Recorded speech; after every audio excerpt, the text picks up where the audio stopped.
Hey, and welcome back to the Fully Booked Photographer podcast. And this is podcast two with Brad, just Brad and I again.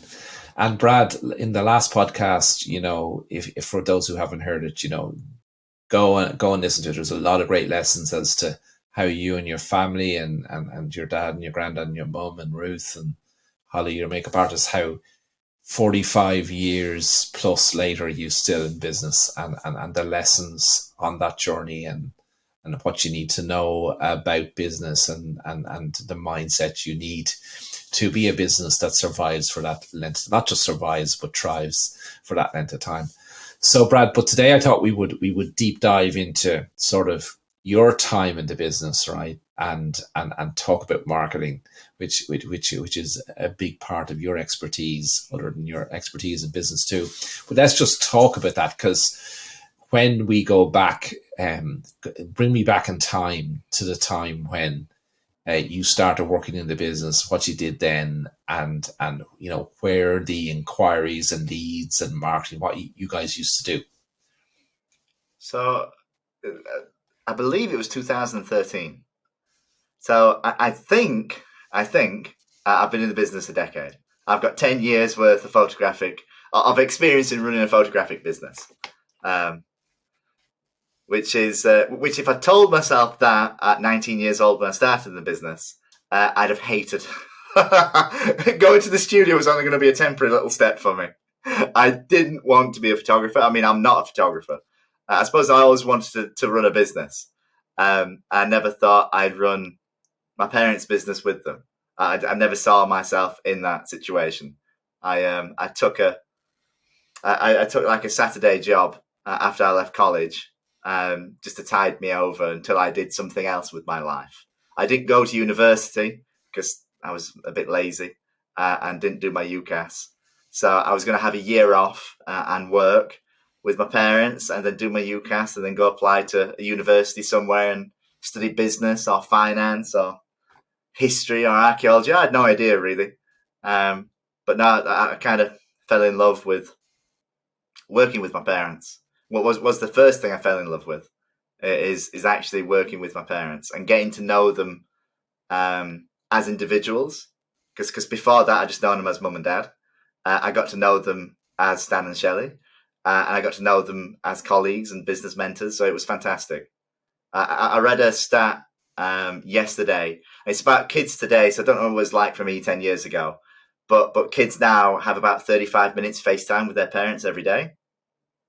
And I know that was pretty much the case for me years ago as well. That's how much actual FaceTime you'd get with them because they'd be at school, you'd be at work, you'd probably have dinner together, and that'd be it. Everyone would go do their own separate things. But I had hours, hundreds of hours, just with my parents constantly for the last 10 years. And it's been amazing. And that's an interesting thing you said, Brad. There's sort of two parallels, right? There's a parallel back to when your dad went into business with your granddad, right? Yeah. And how that just sort of happened, and in the same way as you in the business. That, and then there's an interesting parallel too with the getting to know your parents more and working with your parents, because I'm second generation in our business. Keith and I are, and my dad, like, and mum, when they started the business, like, we never saw dad. Like, he started from scratch and built up, two successful businesses.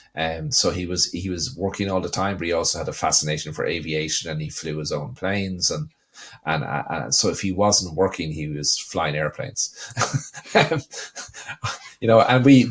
most time we ever had with him was when we were on vacation. And I Yeah. remember going on vacation, even when we went on vacation, and we used to go down to Kerry, which is down in the south of Ireland. Beautiful place if you haven't been, for any of our listeners. But we used to go on holidays there every year. But even then, right, I remember, what age was I? It was 1982 or thereabouts.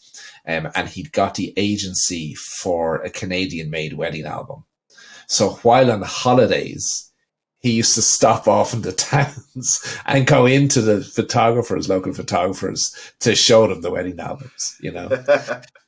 But it was only when, I can truly say, just like you've nearly alluded to, I really only got to know him better when I started to work for him, and work with him.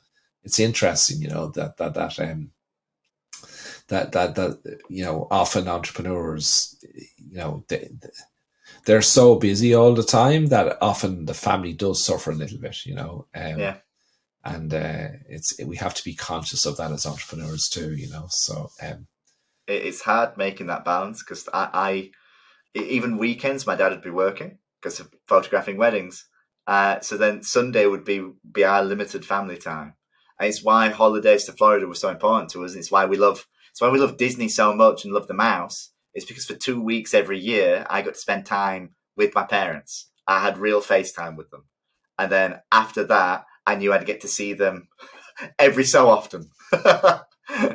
Because they'd be working, because they had that drive and they had ambition and they had a vision they wanted to achieve. And it wasn't until I got into the business that I understood that and I respected that, and we shared that vision. And it's amazing. Running a family business is the best blessing that my life has ever given me, and also the greatest curse. Yes. As I'm sure you'll know, it's the best thing ever, being able to spend time with people you love and work with them and build towards a vision. But it's very difficult at the same time. Because at a drop of the hat, my dad can go from being my colleague to my father. Yes. And everything changes. Yes, it does. Yes, it does. So Brad, let's just talk, because the business has been around, as you say, for more than 4 decades. So talk to us about the marketing journey, right? Because we talk to photographers a lot about this need to do marketing, right, and realize that you need to control your marketing. Otherwise, you're going to have the roller coaster business effect of very quiet, start doing some marketing, selling, busy, stop marketing, selling, and and that pattern, that roller coaster repeats, which you identify being a Disney fan. So what I was going to ask you about that was, so just bring us through, right? Sort of your I know your mum and dad always marketed the business, right? But bring us through that marketing journey, of what you used to do and how that changed and pivoted. And then when you got deeper involved in the business, how you pivoted that again and the reasons why. So going back in time a little bit to before I wasn't in the business, so like 2005, 6, 7, was my dad had grown the business at that point to multiple six figures. It was around £300,000 in turnover. About £320,000, I think, was the year for 2006. He'd done that marketing, he'd done that doing in-person events. So he had alliances set up with the two biggest he had set up was with a local car garage and then a local high-end gym. It's Ballantyne's Fitness now, but it was something before that. So essentially, everybody who bought a car or who signed up for a gym membership got a family experience voucher. At the same time, he'd do shopping centre stands. So he was doing what we call like a register to win campaign. He was doing that in person with like a black box. So people would go and fill out a form and post it. You wouldn't need anybody to man the stand. That they'd just fill out a piece of paper, drop it in a big black box, and then my mum would go around once a week, get all those leads, and then phone them from like 6 o'clock to 7 o'clock every night to get those bookings in. So it's just essentially the same system we have now, but just more manpower needed to actually get the job done. And it's funny looking at the parallels because the offer's the same. The questions are the same. He's still asking qualifying questions. Nothing ever truly about the whys. So nothing really compelling, but very logical questions at the time. So asking occupations and asking where they live and asking if they've had a family portrait before, and asking if they've put framed portraiture on the walls to help my dad identify then who's his ideal client. So that was the marketing for a long, long time. And then we had like the good old financial crash, 2007, 2008. And then all that marketing kind of then stopped. So his alliances essentially stopped. They didn't want to work with my dad anymore. They were just going to focus on their own stuff. A lot of the shopping centres I'd started to charge double or triple the amount to actually go get pop-up stands in. So the marketing took a bit of a dive as the economy took a dive. And then it was kind of just, they'd lost about 70 grand in turnover for a couple of years, just working on around 250,000, 240,000 for a while. And then Groupon kind of arose in like 2010, 11, around that time.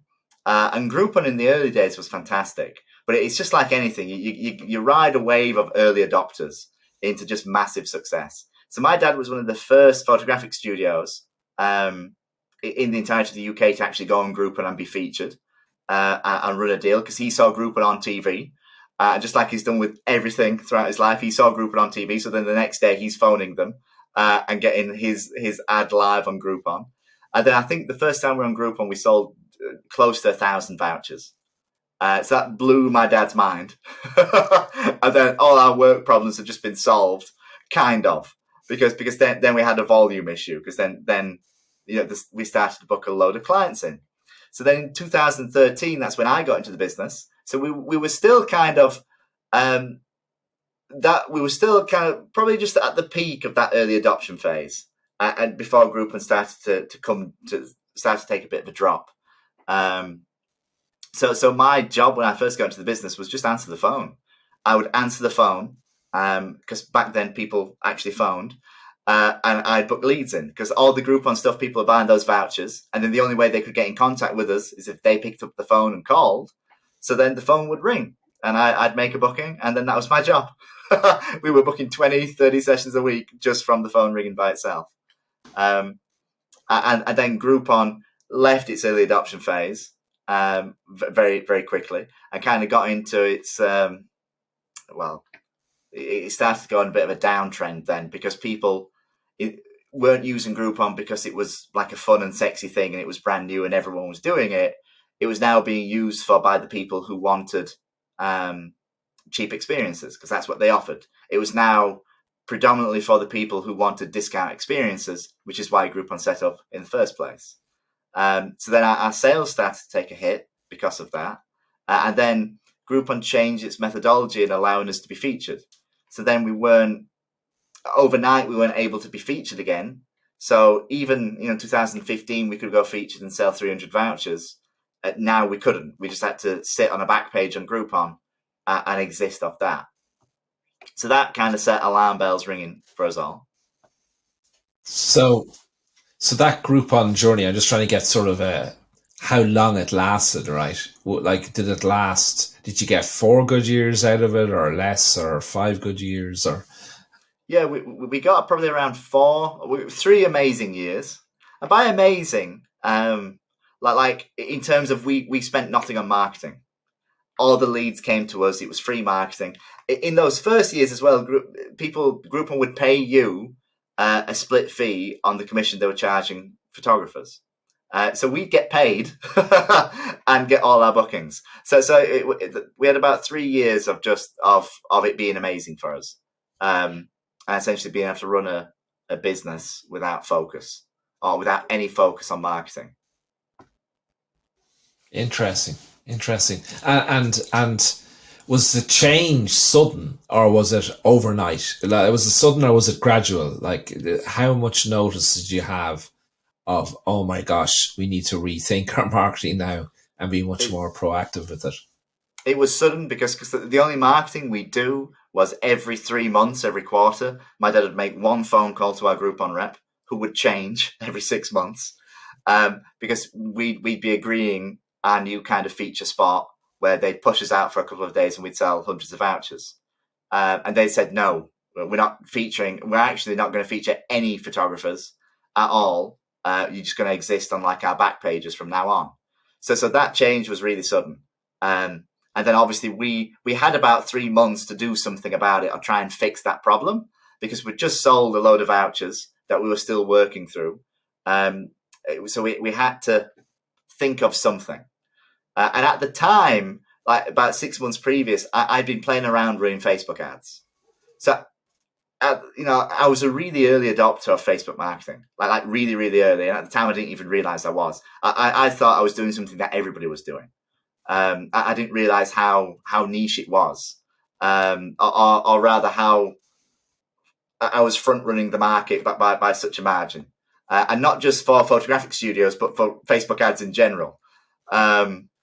So let's just talk about the driver for that, or the trigger for that. So it wasn't necessarily Groupon was the trigger, or was it? So then Groupon wasn't the trigger. Then it was finding my own purpose in the business. So then I was struggling a little bit because I was happy working with my parents. I was happy in the business, but I wasn't happy with what I was doing. I wanted a more meaningful job, other than answering the phone and filling out forms and trying to fix admin. So at the time, I was heavily pushing, because we were using a paper diary, and I was heavily pushing to get rid of the paper diary and have everything automated and have email systems and run a really efficient business. 10 years later, we still have the same paper diary. So that's how successful I was doing that. But with the engine, I think I'm the closest I've ever been to burning the thing. And I can't wait. So the Fully Booked engine might help deliver what you've been working on for 10 years. For 10 years, for a decade, Ronan, I've been fighting that. And finally, I might be able to burn the thing. But yeah, it came from purpose. And also came from me wanting to earn more money in the business. I was paid. I made a deal with the devil being my father, that he'd pay me an apprenticeship wage of £100 a week. I got paid that for like 4 years.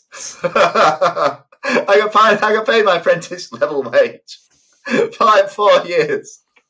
It's a good thing I was living at home. I didn't need to go anywhere, and all the holidays I did, my parents took me, so I had no independence. But I was working in the business, and I was motivated to grow the business because I wanted to get paid more, and I wanted to do my own thing. But I was fighting this. I want to do my own thing, and I want to grow the family business both at the same time, because I wanted to make my own mark. So Facebook was my way of making my own mark, of doing something that nobody else could do, to generate leads and marketing, to grow the business so that I could have a purpose and I could earn more money. So that was the real driving force. So I understand that driving force, right? Because I had a similar experience, but I won't bore the listenership with the story. But what I'm fascinated about is the timing of that, right? So I understand the purpose and the reason, but if you were getting all these leads anyway on Groupon, like, why bother even thinking about Facebook? Like, what was my dad's opinion? It's exactly my dad's thought process and opinion. So the really early days, I was spending my own money to run those Facebook ads. So I was running my own card as the billing to run a £50 Facebook ad to see what would happen. £50 was an awful lot of money for me at the time. It was all my money. 50% of my weekly wage was being spent on Facebook ads. So I wanted to make it work for me, because I wanted to kind of prove that I could do something. Because me and my parents were all driven, we're all focused. And I was constantly being, I'll say, attacked by my parents for not photographing. They saw my value in photographing or doing the editing, or helping Gavin doing the editing. I didn't want to photograph. I didn't want to edit. I wanted to run a business. I wanted to grow a business. And I saw my value in marketing and being a marketeer, and then business operations. So I fought with them for a long, long time. I got really stubborn, because getting paid £100 a week for like 2-3 years, it kind of got to me after a while. And I asked my parents to get paid more money, and my mum told me to F off and go get another job. Not quit the business and get another job, but go get another job on top of what I was doing, if I wanted to get more money, which was my parents' viewpoint at the time. I love it. Be hard. So yeah. I was stubborn and angry. I wanted to prove a point. That's what made me do Facebook marketing. And that's why I tried so hard, even though we had a lead source coming in and it was working, why I wanted to prove that it could work. And then consequently, I gave my dad a very warped view of Facebook, because all the ads that worked, I would tell him about, and all the ads that failed, I wouldn't. So he had 100% hit rate with Facebook ads. So then when he had that phone call with Groupon, that was it. Then I had a budget, kind of. I didn't get a proper marketing budget really until 2016, like 2 years later. This is about 2013, 14. But I was allowed to spend a bit of money. So at the time, my budget was like £100 a month that I would be spending to generate leads in. So let's shock your dad. What do you spend a month now? Well, I spend £120 a day now. Okay. So I'm spending gross about £3,500. Right. Okay. Which is more than what we spent in like the first 2 years combined. But you grow into things. I have this conversation with people about budget all the time, because members have no idea what to set the budget, and they're scared about growing into it. I've grown into my Facebook budget for 10 years, and how that's impacted the business. And I've grown confidence in knowing that when I spend the money, I get a return on it. So only when I have that information do I spend more money. And that's what gives me the confidence in spending what I spend now, is because I've got 10 years worth of data.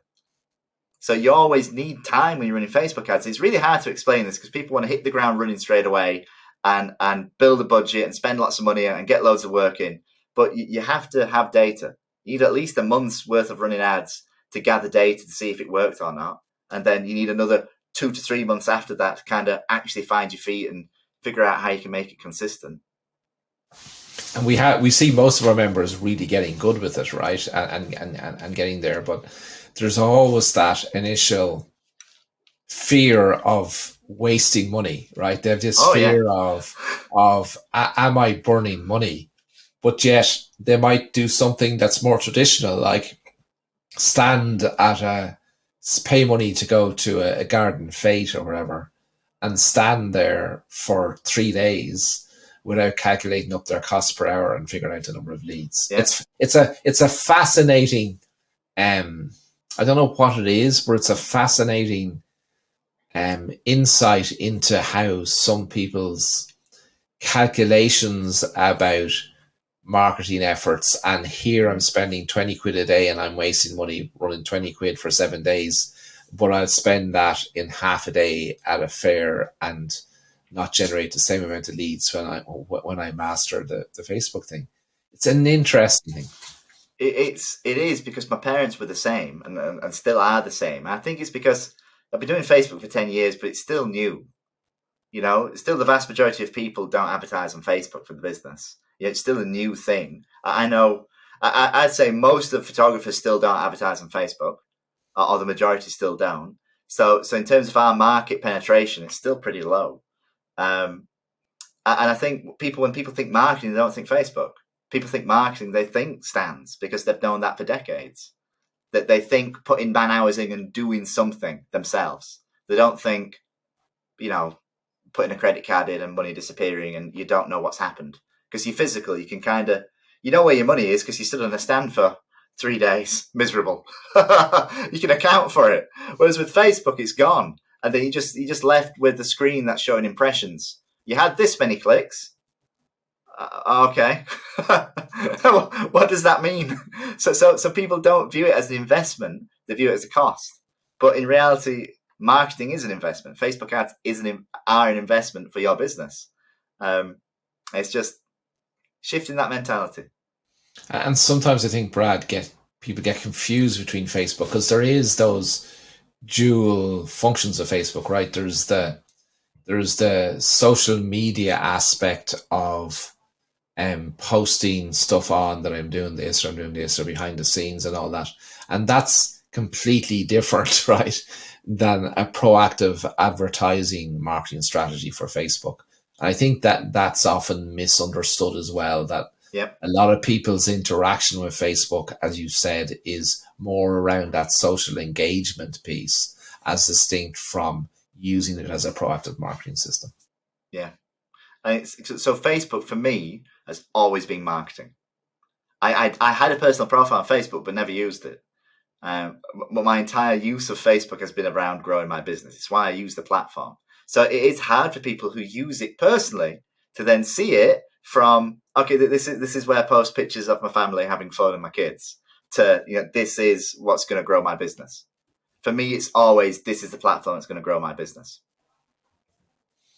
And do you think, Brad, that some people's it's just a fear of the unknown, that because it is scary if you don't know it, right? And I can see how some people think that I am wasting money because, like, what if I press the wrong button, or I forget to press the right button, or Facebook changes the default, or there's so many things that I need to know from a operational point of view. But then I've got to understand the strategy side too, and understand that we talk a lot in the Fully Booked Engine about the market deciding, right? So just talk a little bit about those two things. It's funny because I understand that fear. I talk a lot of this to the members, and for a lot of people, I think it's kind of hard to understand. But at one point, I was just like you. I was using Facebook for the first time. Back then, Fully Booked Photographer didn't exist. There was nothing out there teaching Facebook ads, and specifically teaching how to run Facebook ads for photographers. So I had to sit down with a computer screen. It used to take me like 2 days. It took me a week to get my first ad live because I'd be on every screen reading everything. Come across a word, I had no idea what it meant. So I'd have to go and Google what the word meant to make sure that I wasn't going to just disappear all my budget like this, and understand what I was doing, especially when it was my own money. I was very motivated at the time. But it's scary, and it's the unknown. But I suppose that's why we exist now, is to make it easier and to make it clearer, and to get rid of all that fear of how to run Facebook ads and make it really easy. But even when it's really, really easy, you still need perseverance. You still need to have the right expectations and expect your ad to fail, because more than likely it will fail. Even with all our guidance, more than likely you're going to run an ad that's going to fail at some point. But it's about understanding what that data shows you. Why has it failed? Has it failed because you got your audience wrong? So then if you change your audience, what's going to happen? Has it failed because your offer's terrible? And I've seen loads of ads fail because their audience is great, but the offer's terrible. And just making a slight change to that offer gives you incredible results afterwards. So it's all just adopting the mindset of a marketeer, adopting the mindset of failing's okay as long as you learn something from it, and then what you can do moving forward. So, Brad, I was at a conference a couple of years ago, right? I think it's back 2017, 18. And it was one of the main educators there at the time. And they were talking about the fact that Facebook is dead, right? And that photographers using Facebook, like, forget about it. You got to find another way. And you've gone through this experience, and I know the motivations were different at the time. You've gone through the experience of Groupon, right? And riding the wave of Groupon, but managing Facebook before that, and while the motivation was different, you'd something in place to take over. And I know no one can predict the future, Brad, not even you. But what's your opinion on Facebook? Like, how long do photographers have left with Facebook, or like is it near its pinnacle where it's not going to work anymore, or do I need to be at a certain average for Facebook now to work for me in terms of sales, or because it has become more expensive, right? So just talk to us about those things in terms of what your vision of the future is if you were a betting man, as to if you were to put money on it. When will Facebook not make sense anymore? You've got a great habit of asking 5 questions, Round. So to speak to that first part, because I've heard many educators say Facebook's going to fail. I think a lot of that is driven because they want Facebook to fail because they don't understand it. So if you ever hear anything like that, always take it with skepticism and understand what their position is and what they want to happen. Because 9 times out of 10, they don't understand anything about the platform. So they want it to fail, and they want to encourage and then sell their own training course. which ultimately we see all the time, which is quite funny because we have a training course about Facebook ads, but I can be honest about them. So I have no idea how long Facebook is going to be around as an advertising platform that photographers can use. I am very, very confident in the fact that Facebook is one of the largest companies in the world. They make vast amounts of profit every year, and they've got some of the smartest people in the world working for them. And they generate all that revenue through ads. So they're very, very, very motivated, far more motivated than we are in getting clients into photograph, to keep that end going and to keep maturing the platform so they can keep extracting our money as marketeers and business owners. So I'm confident in that. The platform currently has, in terms of demographics, I don't see a problem for another 10, 15 years. But my target market is 40 plus. That's who the vast majority of people are on Facebook. So demographically, I don't see an issue on the platform not having enough members, even if membership is still growing. But even if it was start to decline, especially from younger audiences, that wouldn't worry me because my avatar's older. So I've got the demographics to support that. Throughout my time, Facebook has got more expensive. And by expensive, it's got more expensive in terms of impressions because there's more people on Facebook, but there's more advertisers marketing. And when you're running audiences, there's more people competing because Facebook runs an auction system. So there's more people competing to have eyeballs on the platform. So it's got more expensive in that sense. And then as a result of that, cost per lead and cost per booking has increased. Back in the glory days, I could get bookings for £3. Like an actual in-session studio booking for £3, and I was getting leads for 50 pence. If I knew now what I did then, or rather, if I knew then what I know now, that's the right one. I probably wouldn't be here, Ronan. I'd be out on a yacht somewhere, cruising the Mediterranean, quite happy in my early retirement. But that doesn't mean that Facebook isn't still a fantastic and cheap way to get working. In terms of a cost on marketing spend, for me, it's about 7%. So that, in terms of I spend 7% to get, if my monthly revenue was 10 grand, I'd be spending £700 to get that revenue in. So Facebook to me is still cheap and still effective. And if anything, it's more effective now than it ever has been because I've grown and developed with the platform and got better using it, which is why now more than ever you have to wear the hat of a marketeer. It's why I hear so many photographers saying Facebook doesn't work anymore. As well, have you moved and changed with the platform, or are you still trying to run the same boosted post you ran 10 years ago to get the same amount of work in, and you're still spending 20 quid and you've wasted 20 quid and now Facebook's failed? Because if you're doing that, and Facebook's ads aren't going to work for you. So you have to have a proper system. You have to have the knowledge to be able to run it effectively. And then in terms of that cost increasing, because I do see that cost increasing gradually. I don't see it going down at all. As time moves on, I think that cost is only going to increase. So we need to make sure that we run a business that gets a return from that. So we need to make sure that our average order value can sustain our marketing spend. So back in the day, it was really easy for me to run my business at like a £400, $550 average when I was paying £15 a booking in like 2014-15. Easy. Now I'm paying gross like £150 a booking. I can't really exist from that same average order. So my business model has changed for the better. So I don't want to put a number out there on what your average has to be to achieve success through Facebook, but the higher your average and the more margin you have, I suppose margin's the better thing because it's pointless having a really great average, doing a £10,000 sale if £9,000 of that is cost. Margin's important. So as long as you've got the margin, good margin to make Facebook work, then I see it being around for a long, long time. So one of the key things you've talked about, Brad, is you've got to manage no matter what marketing you do, whether it's Facebook or it's trade shows or in-person events or pop-up stands in the mall or wherever that is.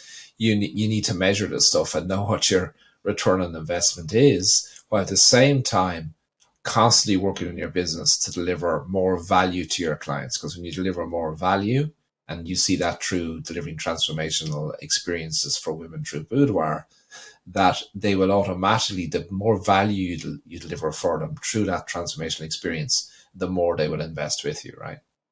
100%. 100%. The more, clients don't spend what they think you're worth. They spend what they're worth. So for us, as an example, how we've increased our average order and how we're getting clients to spend thousands of pounds on our wonderful artwork is it's not our wonderful artwork. They're spending that money on themselves. They're celebrating themselves. We're just that catalyst that allows them to do that. So it's about delivering that client experience, about allowing them to celebrate themselves and being able to have that transformational experience and break down and understand what it is we actually do. I had my biggest epiphany in marketing in 2016 when I realized we weren't selling wall portraits, and we weren't selling albums, and we weren't selling prints. We were solving clients' problems. And I understood that, and I can remember pitching that to my parents, and they looked at me like I was an absolute fool.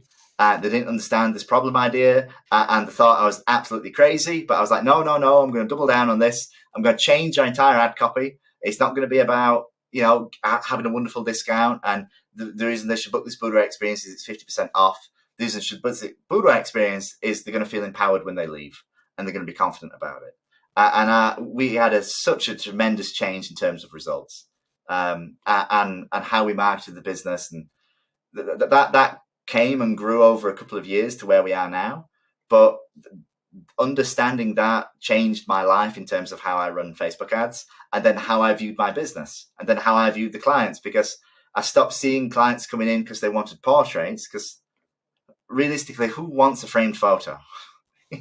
Who wakes up and thinks, you know what, today's the day I'm going to have a framed photo of myself and I'm going to put it on the wall behind me and everything's going to be great. Most normal people don't have that thought process. So as marketing, we need to present them an idea that they should do this right now. And if you're leading with discounts and you're leading with price and you compete on price, you're going to lose because you're going to attract the wrong type of clients. So you need to present a problem or a desire, something your client truly wants other than just a photo. What does that photo mean to them? What will it enable them to do? How will their children feel seeing that photograph of themselves, and how will it impact their lives? And that's really what we do, helping people transform their lives through photography. It's the experience, and then the artwork is just essentially how we earn a living. So everybody, I can't believe we've come to the end of this podcast already. We could talk for hours and hours and hours and hours, Brad. But I think it's vital that people understand that the Funny Book Photographer is an amazing team, right? So Brad runs a business, Janine runs a business, and then we've other expertise that are heavily involved in the photography industry, and then other expertise in Jonathan that comes from a completely different perspective altogether. So that's why we suggest that you subscribe to this podcast by clicking the button below. And if you are interested in figuring out how you can become a Funny Book photographer with Facebook marketing, just click on the link and sign up for our 30-day challenge. So we'll see you all again soon. Stay safe, stay healthy, and bye from me. See you guys later.